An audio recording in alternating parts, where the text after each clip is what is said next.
क्या आप किसी ऐसे व्यक्ति को जानते हैं जिसे सब कुछ प्राप्त हो और हम जीवन की उस एक निर्बलता को जीवन का केंद्र मानकर जीते हैं? इस कारणवश हृदय में दुख और असंतोष रहता है सदा।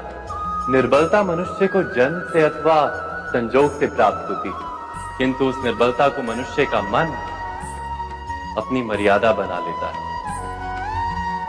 किंतु कुछ व्यक्ति ऐसे भी होते हैं जो अपने पुरुषार्थ और श्रम से उस निर्बलता को पराजित कर देते हैं।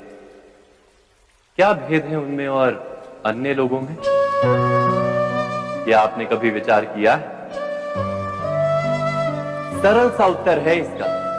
जो व्यक्ति निर्बलता से पराजित नहीं होता, जो पुरुषार्थ करने का साहस रखता है हृदय में, वो निर्बलता को पार कर